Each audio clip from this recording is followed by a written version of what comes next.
Hello guys and welcome back to my channel. In case you are new here, this is Om Mishra and I have cleared NEET 2021 with a score of 639 marks. तो ये video मैं बताना चाह रहा हूँ वो सारे aspirants के लिए जिनको फिजिकल केमिस्ट्री में प्रॉब्लम आती है या आपको अप्रोच नहीं पता चल रही कैसे उसकी होनी चाहिए, अब मे बी आप न्यू हो। तो ये वीडियो देखने के बाद आपकी सारी क्वेरीज दूर हो जाएंगी एंड आपको एक बेस्ट अप्रोच पता चल जाएगी जो हमें फिजिकल केमिस्ट्री के लिए फॉलो करनी चाहिए। So let's get started.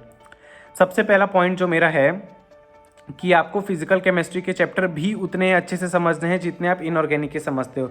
Generally लोगों का ये मिथ होता है कि फिजिकल केमिस्ट्री में तो सब फार्मूला बेस आने वाला है तो हम फार्मूला का मतलब समझें एंड फार्मूला लें और सारे न्यूमेरिकल्स प्रैक्टिस करें, लेकिन ऐसा नहीं है। फिजिकल केमिस्ट्री में थियोरी भी इंपॉर्टेंट होती है, कम इंपॉर्टेंट होती है पर होती ज़रूर। मैं ऐसा कहूँगा कि 70-30 का रेशियो, 70% आपको न्यूमेरिकल्स पे फॉलो करना चाहिए, लेकिन 30% थियोरिटिकल पार्ट भी है जो अच्छे से एग्जाम में आ सकता है। फॉर एग्जाम्पल आप 2-3 साल का ट्रेंड देखें तो केमिकल काइनेटिक्स हमेशा फर्स्ट ऑर्डर या जीरो ऑर्डर या हाफ लाइफ यही सब फार्मूला बेस्ड डायरेक्ट क्वेश्चन आ रहे हैं तो लोग यही सब सॉल्व करते हैं।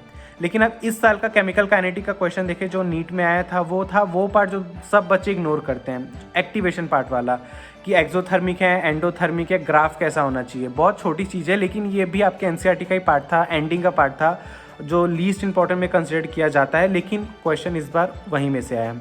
सेम इलेक्ट्रोकेमिस्ट्री में जितने भी फार्मूला वाला पार्ट होता है सब वो पूरा करते हैं और एंडिंग में ही जब सब बच्चे एग्जॉस्ट हो जाते हैं तभी एंडिंग में एक बैटरीज वाला पार्ट है, रिएक्शन है सेल्स का एंड फ्यूल सेल्स वाला पार्ट है। ये सब इतने इंपॉर्टेंट टॉपिक है, कभी भी आ जाएंगे क्वेश्चन, मे भी बहुत ईजी एमसीक्यू होगा, लेकिन आप हैं हम इतना कम पढ़ते हैं उन टॉपिक को कि वो हमारे लिए टफ क्वेश्चन लगेगा। पेपर टफ नहीं आता लेकिन कभी कभी ऐसे टॉपिक से क्वेश्चन आ जाते हैं जो हम कभी एक्सपेक्ट नहीं करते। आप में भी इलेक्ट्रोकेमिस्ट्री में बहुत अच्छा सॉल्विंग, आपको फॉर्मूले का मतलब बहुत पता हो, स्टार्टिंग का सब पार्ट आपका क्लियर हो, Daniell cell, galvanic cell, electrolytic cell, electrochemical cell, लेकिन अगर एंडिंग में जो बैटरीज वाला पार्ट है अगर आपने थियोरेटिकल अच्छे से नहीं पढ़ा और क्वेश्चन वहीं से आ गया तो आप अगेन लूजअप कर जाओगे। एंड ऑब्वियसली फिजिकल केमिस्ट्री में समझने वाले चैप्टर बहुत अच्छे खासे हैं, सॉलिड स्टेट हुआ, सरफेस केमिस्ट्री हुआ, ये सब तो काफ़ी वेटेज वाले चैप्टर है, 2 क्वेश्चन पर चैप्टर से हमेशा आने की प्रोबेबिलिटी रहती है। तो ये मिथ आप अपना ब्रेक कर दीजिए कि फिजिकल केमिस्ट्री में न्यूमेरिकल्स वाला पार्ट है तो हमें सिर्फ उसे सॉल्व ही करना है और हमें पढ़ना नहीं है, वो इक्वली समझने वाला पार्ट भी है। ऑल्दो उसमें रट्टा मारने वाला पार्ट में भी ना हो, लेकिन आपको अच्छे से उसके भी नोट्स बनाने हैं। मे बी आप एनसीईआरटी को उतना ब्लाइंडली फॉलो ना करें, इट्स फाइन। सेकंड मेरा है ऑब्वियसली 70-30 का रेशियो बनाया तो 70% न्यूमेरिकल है, तो उसके लिए आपको एक फार्मूला लिस्ट प्रिपेयर करनी बहुत ज़रूरी है। अगर आप अभी 11th में, 12th में या नीट 2022 आप देने जा रहे हैं तो आपके पास अभी एक अच्छा खासा टाइम है कि आप जो भी चैप्टर रिवाइज कर रहे हैं, जो भी चैप्टर अभी आपका कंप्लीट होता जा रहा है उसका फॉर्मूला लिस्ट ज़रूर बनाइए। आप एक A4 साइज़ पेपर पे भी बना सकते हैं, जो आप हर एक A4 साइज़ पेपर हर एक चैप्टर के रखें, या आप एक डायरी हुई या कुछ भी हो आप लगा सकते हैं, स्टिकी नोट्स कर सकते हैं और उन्हें अपने वॉल्स पे स्टिक कर दीजिए, क्योंकि फार्मूला इतने ज़रूरी है ना कि direct most of the time physical chemistry में डायरेक्ट फार्मूला बेस्ड क्वेश्चन नहीं आता, और अगर आपको फार्मूला याद होगा तो आप जितनी ईजिली आप फार्मूला अप्लाई करके करोगे उतना आपका टाइम बचेगा, आपको फिजिक्स सॉल्व करने में आप अपना इन्वेस्ट कर सकते हो।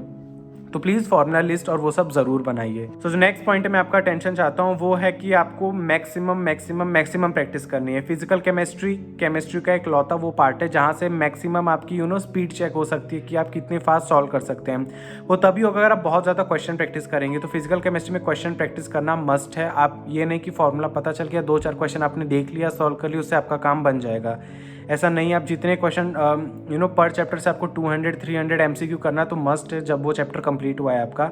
आगे आप टेस्ट सीरीज़ के थ्रू जितने कर सकते हैं ज़रूर करिए। और उसी के लिए मैं कहूँगा आप 4 बुक्स जो हैं जो मेन है आपकी फिजिकल केमिस्ट्री के लिए, उसमें आती है सबसे पहले आपकी कोचिंग की मॉड्यूल। अगर आप कोचिंग ज्वाइन किए हैं तो कोचिंग की मॉड्यूल ज़रूर कीजिए। सेकंड आती है आपकी एनसीईआरटी के जितने भी सॉल्व्ड एग्जाम्पल हैं वो सब आपको अच्छे से करने हैं। जितने भी इंटेक्स क्वेश्चन हैं, जितने भी एक्सरसाइज के क्वेश्चन हैं, ये आपको आपके स्कूल एग्जाम में भी मदद करेंगे, बोर्ड्स में भी मदद करेंगे एंड आपके कॉम्पिटिटिव एग्जाम में भी मदद करेंगे। और तीसरा आता है आपका PYQ। अगर आपका ये दोनों हो चुका है तो आप थर्ड PYQ सॉल्व कर सकते हैं। फ्रीक्वेंसी बढ़ाइए, एक बार कर चुके दोबारा करिए, तिबारा करिए, आपको उतनी बार क्लियरेंस आती जाएगी कि हाँ इस वे में मुझे क्वेश्चन को अप्रोच करना है, मैं अपना टाइम बचा सकता हूँ। वो तभी होगा ये सब चीज़ें जितनी बार आप प्रैक्टिस करेंगे।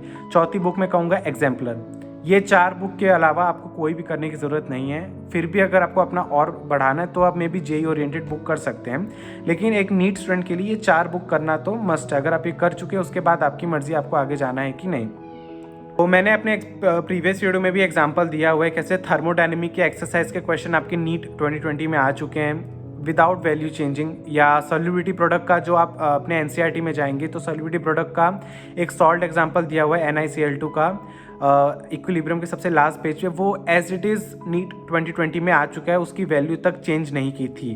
तो ये है पावर ऑफ कि कितने भी आप इंटेक्स क्वेश्चन सॉल्ट एग्जांपल करिए, क्योंकि पेपर आपका एनसीईआरटी ओरिएंटेड ही आने वाला है और उसका मतलब आपको आपका फर्स्ट फोकस आपका एनसीईआरटी होनी चाहिए। तो आप सॉल्विंग अच्छे से कीजिए, आपका फिजिकल केमिस्ट्री ऐसे ही अच्छा रहेगा। तो अगर आपको मेरा वीडियो पसंद आया तो प्लीज़ लाइक करें, मेरे चैनल को सब्सक्राइब करें। मैं आगे और भी सब्जेक्ट के लिए आपके लिए ऐसे टिप्स और स्ट्रेटेजीज वगैरह लाता रहूँगा। So keep hustling.